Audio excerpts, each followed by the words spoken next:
Hello, this is John with Brainstorm Comics and Gaming, and I'm here with my co-host Chandler. We are hopefully returning to a regular schedule starting this week with the Turning the Page series that we had started in December. We're gonna try and get a couple in the can so we can make sure that if we do miss a week, we have another one to put up on YouTube. So we're going to cover a couple different topics today. So let's start with our first one here, Chandler.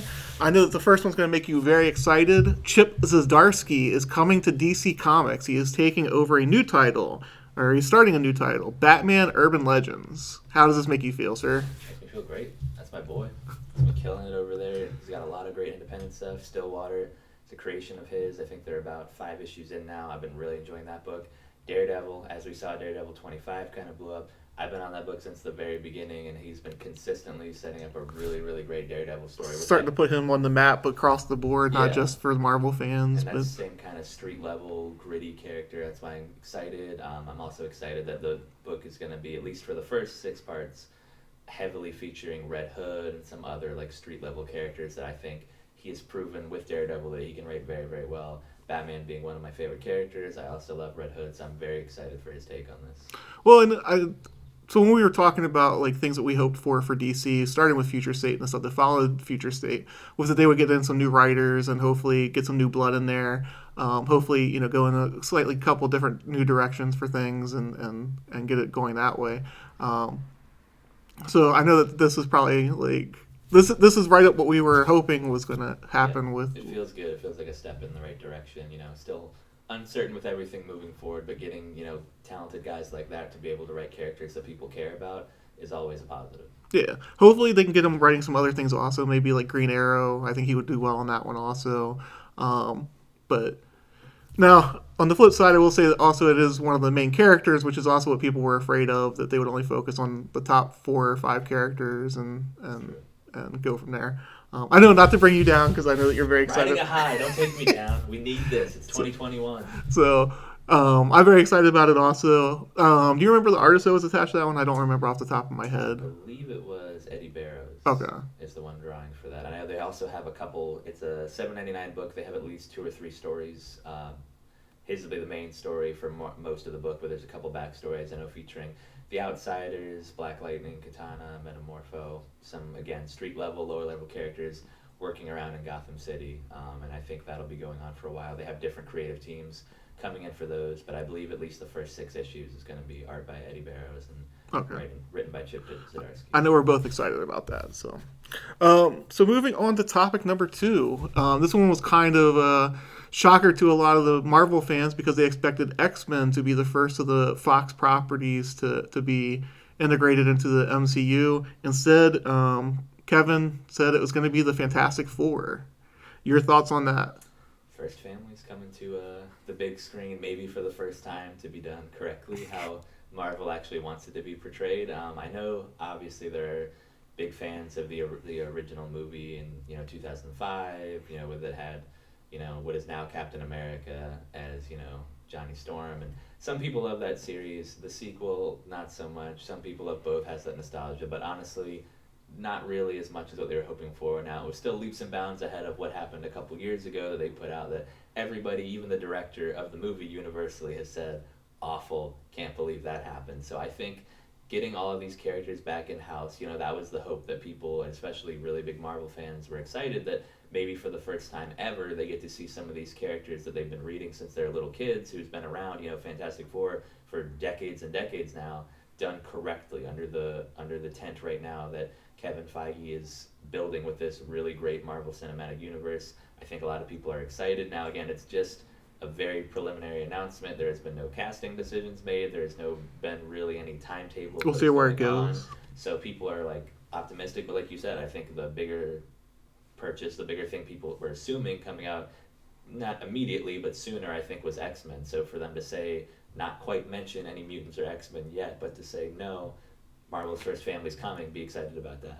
I know some of the rumors are that perhaps we'll see them come out of the Ant-Man kind of universe, the micro universe, and I don't know how I feel about that. We'll see. But what I am hoping is that we see Mole Man, that Fox definitely did not do anything with. I don't want him to be like the main character, but I'd like to see like an homage to like the first couple of story arcs from Fantastic Four.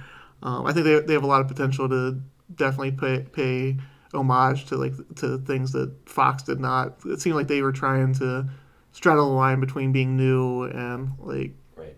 Not really giving it that proper introduction, which I feel like, for a lot of people would say, Fantastic Four, everybody knows that, why would they need an introduction? But Fantastic Four is not Batman in the sense that you don't need a origin story for Batman and for Spider-Man because we've seen it so many times. It's pretty mainstream. Everybody knows it.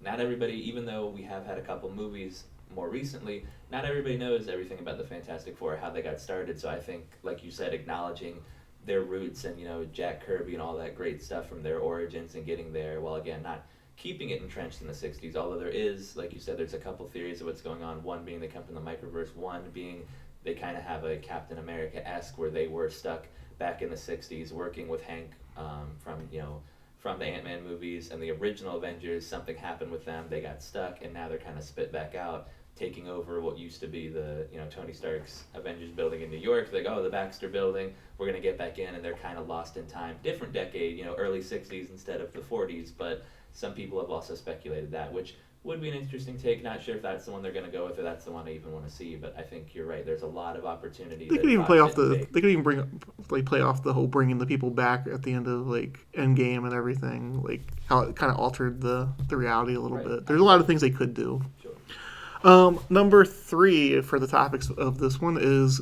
Joker is getting another ongoing series. It's been quite some time since he had his last one. I think 4 decades at this point. So maybe even a little bit longer than that. Your feelings on that one? So I was a little apprehensive, especially this one's also being written by James Tynion, who's doing the Batman. Just finished Joker War. Just finished Joker War, so it is stemming out of that.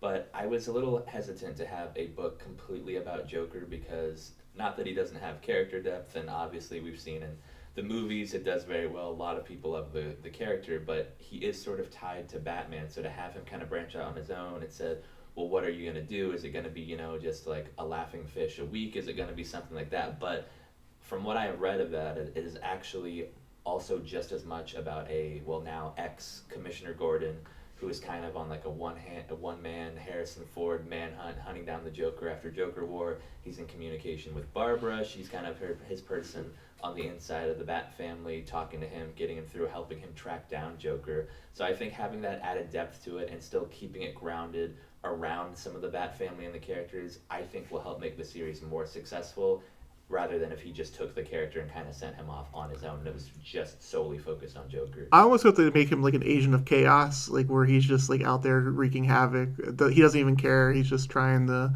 ruin people's day, like not necessarily even kill them, just like. I feel like that's more in line with like who Joker should be, and I feel like you can squeeze a lot of stories out of that. Whereas if he's just going around killing people on a issue by issue basis, I think that can get boring pretty quickly. Yeah, if you turn him into just like a generic serial killer with Gordon trying to track him down, I agree. But I think there's still, at least from what Tynion has hinted at, there are still remnants of Joker War that didn't play themselves all the way out. He's still kind of licking his wounds a little bit, but he's got stuff. Obviously he's not down and out. He's just regrouping to come back, maybe bigger than before.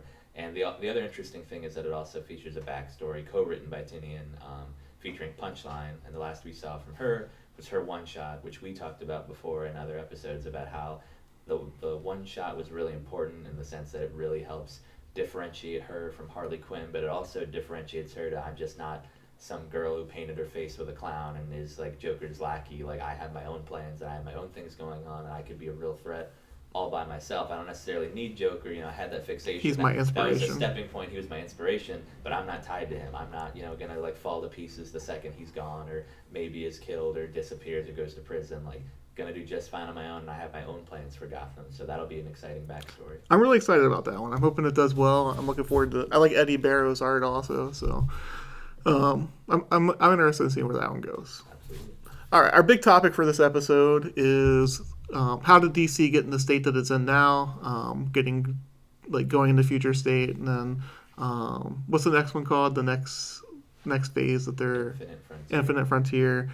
How So let's talk about how they got here. What comic do you think really put them down this path in terms of like getting us to where the DC universe got so much darker and almost to a point where there was no return? I think I can't necessarily pin it on one book so much as I can pin it on maybe one individual or a couple individuals. Where I feel like with Rebirth, which seems like forever ago now, even though it wasn't that long ago, that Jeff Johns kind of, not that he had left, but returned and was like, we're gonna bring back that, that optimism, that Superman, that hope, that like that joy in the DC universe. It's been too dark. Like we want to make sure everything, and it seemed like everybody and the company and everything was wholeheartedly a part of that For about a year and a half. for a little bit, yeah, a year to a year and a half, and then it kind of just started to trickle down. And I think definitely Dan Didio, the person in charge at the time, seemed like he thought that was a nice idea for a little bit, but not to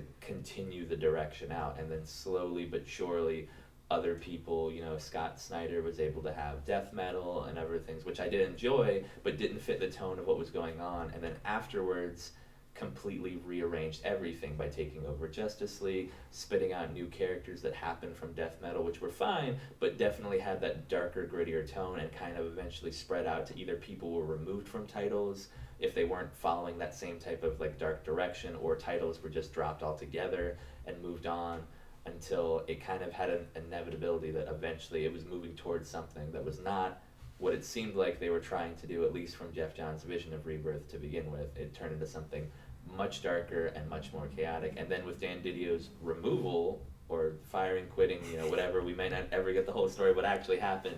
Then it was kind of, well, we had this planned trajectory that maybe wasn't a good one or anything we should be doing, but it was a plan, and now that, mastermind creator is gone, AT&T having this big property, and then like, well, now what do we do with it? There was going to be, five generations, 5G, that whole thing, yeah. which turned into Generation Shattered, which also has another one shot, which is kind of developed into Future State. So although I have enjoyed a couple of Future State titles, it definitely seems like this was never the original plan, and I'm not 100% sure what's spinning out after Future State, if that's going to have a lasting impression, if it's just something that was fun we enjoyed for 2 months.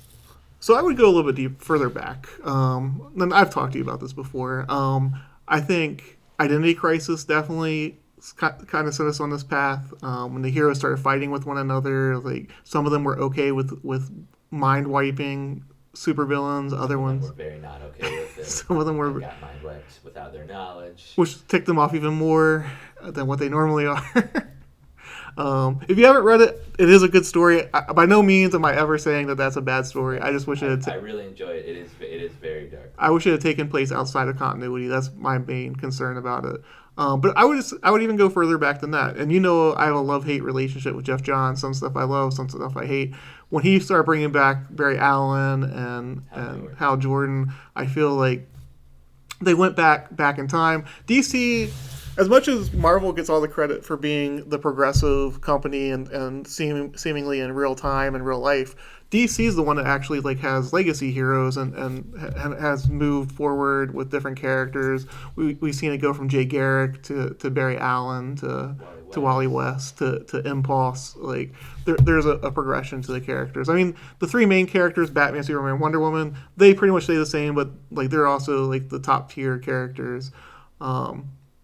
I do say I think Marvel has gotten to that point now. I think they're starting to feed into the legacy thing with like Miss Marvel, Kamala Khan taking over for Carol Danvers, Miles Morales kind of sliding into the Spider-Man role, Riri Williams, and I feel like Jeff Johns kind of set them backwards on that path because DC was always moving forward, and then it kind of going back in time and saying no, we need to stick to these Silver Age characters from here. Kind of stopped that progression. Exactly. And then I feel like the Identity Crisis was kind of like a backlash to that, kind of like, oh, well look what your heroes actually were kind of thing. And like I said, I feel like it was irreversible from that point forward. How do you go from there?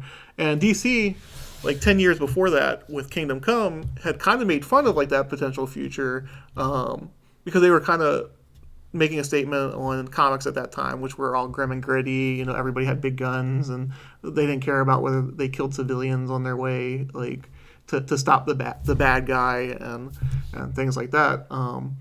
and then they ended up going down that path anyway. Right.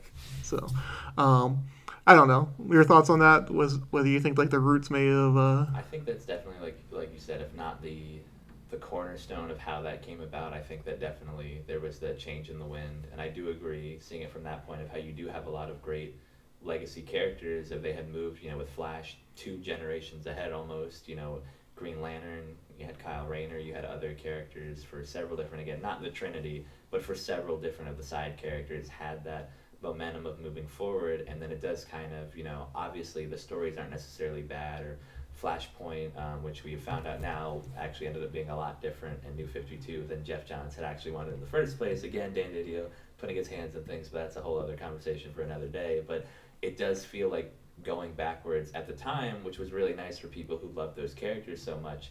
It did kind of make them go backwards and stop that progression and hinder them. And then with the added elements of identity crisis and some of these darker books and darker elements, and really playing that up of like, no, that's who we really are, set them on kind of, I think, like you said, an irreversible course that this was going to happen, something of the sort, maybe not this exact type of event or scenario, but something like this was going to happen inevitably, because that's the course they set themselves out for. Yeah. So we'll turn the page on that topic for now. I'm sure we'll talk about it again as Future State develops and Infinite Frontier develops. So let's do some quick hits. There's been a rumor out there that DC, AT&T, may sell DC Comics at some point. So let's talk about the potential suitors that would make sense for such a purchase, and we'll give our odds as to what we think of that possibility. So we'll start with Disney. What if Disney? What do you think the odds are that Disney would add the DC lineup to their existing lineup of Marvel? I think if they could guarantee that they could have everything, they could get it at some type of a discount. They know that they can make a profit with it. I do. DC has a lot of properties, and I worry about all of that creativity in one place as much as I do love Disney and Pixar and Star Wars and all that great thing, and especially with the TV shows now with Star Wars, I think they're doing a really great job with as many things that they have to have their hands in all these baskets. I worry about them. I do feel like they could probably do an amazing job with a lot of those characters, particularly if Kevin Feige, a guy who loves comics, is able to do that. But I worry, that's one of those things where you just have too many plates spinning in the air that could end up crashing down, that either Marvel would take a hit, Star Wars would take a hit, DC wouldn't be as good as it could be if it was fleshed out by somebody else. So I'm going to relate this to wrestling. When WWE bought WCW, like they buried all of their wrestlers because they were like they wanted to show that their wrestlers were superior to the competitions. That is a concern of mine also. Like, we're going to have Captain America beat Superman, we're going to have like Daredevil beat Batman. Right. Like, now I don't think they would do that because like there's more money to be had by promoting both of them, but you do run that risk when you have two rival companies now in the same house. It's like, well, how do we play together now that we've been making fun of each other for so many years and pointing fingers? Now you want us to be friends. So what do you think the odds are that they would? I think probably not super high, just because everything is going with like so great right now with Marvel. Star Wars is now blowing up after The Mandalorian and all of those shows coming out. I think obviously they always want to expand and more money and everything, but I think it's hard to say that Disney's not doing enough right now. So I feel like it probably wouldn't go there. I'd put it at 5%. I'd put it at 5% because mostly I think one of these other four will stand a better chance of doing it. Not because of money, but because I think that they have more desire to do so. So you would probably be at the same percentage somewhere. 5, 10, yeah, but definitely low. I don't think it's very likely that's where it'll end up. So the next one, Comcast. What do you think the odds of Comcast? Well, if they're going to run it any similar to AT&T with these other internet companies, I don't know. I'm not confident that Comcast, in the same way I wasn't confident about AT&T, has the creative means or the capability to fully flesh out a really great cinematic universe, which, as we've said before, it's not that they're lacking in characters or story arcs or anything. Obviously, DC is an amalgam of all of these amazing stories and characters for decades now, but it's just the people in charge of it haven't used that correctly or in the ways that they should. I don't know that Comcast has those capabilities or has proven themselves that I would be comfortable with them taking over the. I think Comcast is a media company, unlike AT&T. I think the real problem is they don't really have the apparatus in place to do movies and stuff like that, though. So I think that's more the holdback there. I would probably put their odds at 10%, slightly better than Disney because I think that they have more of an impetus to want to purchase it Right. than. I don't know. Where do you put? I would probably go similar 10, 15. Like I said, I think you're right. I think they don't have the means to do it successfully. Not that they wouldn't have an interest. They'd maybe have more of an interest than Disney, but like you said, the means of getting it out there and doing it successfully might be what holds them back. Yeah.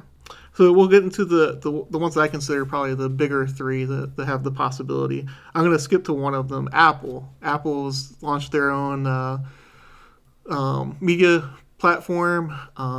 They have tons of money. They have tons of platforms in order to get that to you, whether it be on your phone or other like their Apple TV. Um, what do you think about that one as a possible? I like that one better. I mean, they've definitely come out, with a lot of, I think, 6, 7, 8 different series. They've had big names, Tom Hanks, Jennifer Aniston. Like they've been trying to They're pull, putting they've money been out trying to there. pull big punches, saying we are willing to spend. And you see, and the shows at least, from a visual standpoint, look like they're standing up to those of HBO, to other things like that. Like they are definitely not like you aren't seeing cheesy green screen behind. Like they're putting out the money to make sure that the stuff is done correctly and big budget stuff. So I think they have the means to do it. I think that they would love to have a creative property like that. It's Now I will hard to. ask you a question though. Have you watched any of their shows? I have not. And I think that's one of the big things. I think this would definitely put them on the map, though. I think this would make people check it out. I know a lot of people who hadn't watched Hulu when they started airing some of the Marvel stuff started watching, like the Runaways. People watched that because they were drawn to it because it was a property that they were aware of. Right. So I think that would be a great way for them to definitely bolster the amount of viewers and people willing to try their programming. I'd probably put them at like 25%. I think it's better than the other two, but I still don't think it's one of the um, like front. I don't think it's the front runner. Right. I would probably say maybe a little bit higher, 35%. I think if they really wanted to do it, or they got somebody like a Kevin Feige that had a game plan for them and was like, I can do this successfully, here's how, they might be, it's a really good property to have. They might be saying it might be too good of a chance to pass up, but I'd still probably say 35 to 40%. And I don't know whether they really have the apparatus to do movies either. I know they're doing TV shows, like so, but maybe they see it as like the digital age of like movies anyway, like putting it directly that way. It depends on what kind of outlook they see like for the future of movies. I think. Number two, well, number four, I guess. Netflix. Where do you put them at the? I think they have the platform to be able to do things. Obviously, they've just released their slate for 2021. I think they're putting out 72 or something original movies out there. So they're definitely trying to say, that we've done TV shows for forever. And obviously, they had their own Marvel mini universe for Netflix for a while. I do feel like they were burned a little bit through that through that deal with Marvel and And that everything. might spur them to do It something. could spur them to want to take the competition and be like, well, if you would have left it to us, we would have been able to do this. So the other All reason, these things. the other thing I would argue is they also view Disney Plus as their future competition. I mean, they already are their competition, but I think that Disney's still building that platform up. Right, but a couple years from now, They'll probably surpass Netflix, but if they made a big splash like this, I think that they could maybe not stave them off, but at least be on a somewhat level playing field with them. Because if they don't do something big like that, I don't see a bright future necessarily for Netflix. right? I don't know if you agree with that or. No, I agree. I think definitely, even already with the amount of stuff that not ESPN, so same branch, but Disney Plus has been putting out. Well, like I said, they have those Star Wars property. They've announced 10 TV shows now for that. They have other things 10 now. Marvel. Now that they have Marvel directly, and it's involved in their cinematic universe, that these TV shows are directly related to their movies. They're going to be coming out to Disney Plus first, and then of course with their other stuff of Disney Pixar, they just have so many universes and entities in Disney Plus right now that I think, like you said, creative owned original ideas are really great, but they don't always pan out. Not everybody's interested. Marketable, well-known If you properties. have something that people already really like, and they're like, well, it hasn't been done right, but I like Netflix. I have a subscription. I watch that anyway. Like if you put something out, I remember Daredevil. That was a good show. I remember Punisher. That was a good show. If you're putting that out, and you're doing movies now, like that look like big budget movie theater movies, Yeah, I might check that out if you have Batman and Superman like on your on Netflix now, and you have your own type of like universe there. I might be willing to look at that. Yeah, I would probably put their. I would put them higher than 50%. I would probably put them at like 60% as a possible like purchase. I would say yeah, 60-65% Yeah. as of right now. And then the one that I think is probably the most likely, and we're gonna have one more after this one, but Jeff Bezos slash Amazon. Again, they're trying to build up their Amazon Prime, their Prime Video. Hmm. They're definitely like to make big splashes. Jeff Bezos bought the Washington Post when people were saying print is dead, and he was like, here's a couple $100 million. Like, I'll take care of that problem for you. yeah. I agree. I think I mean, definitely has the means to acquire this property if it's something that he wants, and if it's something that he thinks could be successful. I think he's not going to turn down an opportunity if it presents itself. As of right now, all of these are speculation. We're not sure if AT&T is actually selling, but I think if they are open there, he definitely, I think, has the most means out of anybody to get that successfully. If he wants to be the front runner, he has that financial to be able to throw that out there and take it before anybody else has the opportunity. And apparently he still likes media, or like print media. Right. Like I said, he bought the Washington Post. I mean, if he thought print were dead or if it didn't have any sort of future whatsoever, I don't think he would have done that. I forget what the dollar amount was, but I want to say it was like 200 million or 300 million. It might even been more than that. And but... I mean, it started as like a company that sells books and publishes things like that. It's obviously near and dear to his heart. So he would have the advantage of all these other companies of not only having like success, cinematically in movies and television. If he takes over the printing rights for DC, he could also maybe distribute that and be willing to do that successfully and take it seriously, since we've already seen he does still care about stuff like that and keeping it relevant. Now, the concern for me as a comic book shop owner, I'm not going to lie, is that he could just bypass us altogether and go directly to the consumer, and probably at a rate that obviously we wouldn't be able to match because Right. it's Amazon. It's Amazon. And obviously the same thing being true of the graphic novels and such also. So I'm kind of torn on that one. Like, I think the consumer would definitely be happy with like the rates that could probably be cut on books, because I know that's one of the big complaints about comics is they're kind of pricey. But I can definitely see him taking that splash and putting the money into it. Like I said, definitely build up Amazon Prime or Prime Video and going after that. I'd probably put their odds at like 80% if he's interested in it. Yeah, like I said, if it's something that he thinks can be successful, he's definitely the type of person that we've seen before is willing to go all in on everything. I would say that too, like 70-75%.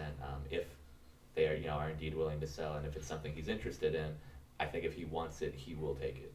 And then the last group that I was throwing out there was the field. Is there anybody we left off there that you think might be able to? I'm trying to think off my head, but right now I think it's just in terms of who maybe wants it, but not only wants it and like has the means, or has the means and thinks and knows, okay, well, I can do this better than you've done it, and I can make it successful. It's easy, like we said, it's definitely a valuable commodity that you'd want to have, but then you also have to think, okay, I have to have the means to be able to distribute it to the masses, and I have to have the know-how to do it successfully and not just have, the exact same problem that AT&T has right now of being like, I have all this good stuff, but what do I do with it, or what am I doing wrong, or how do I fix this now that it's already blown up in my face a little?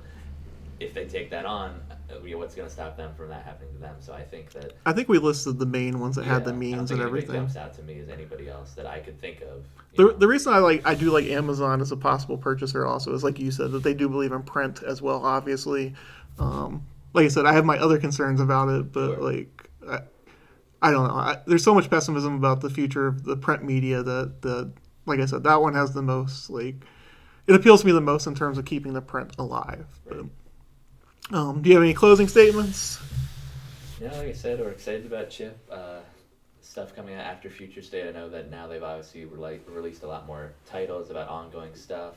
For a while there, it was like, well, what's really going to happen? They weren't releasing anything, but we've seen now that there will be comics for DC after Future State. March and April have promise, and we've seen not only this one, but a lot of others that have some really good, talented people who are sticking around, some new faces coming in for some interesting characters, interesting runs. So I think that for a while there, looked very, very bleak, but now we're starting to see maybe a glimmer of hope in the DC universe. Yes, I'm glad that hopefully some of the rumors by a certain former artist are being dispelled. But Still hate Ethan Van Dyke. don't hate I that wish he guy. weren't as negative as he is. He's a talented artist. I wish that Not talented enough to be running his mouth. So anyway, with that, we will sign off and thank you for watching Turning the Page with Brainstorm Comics and Gaming.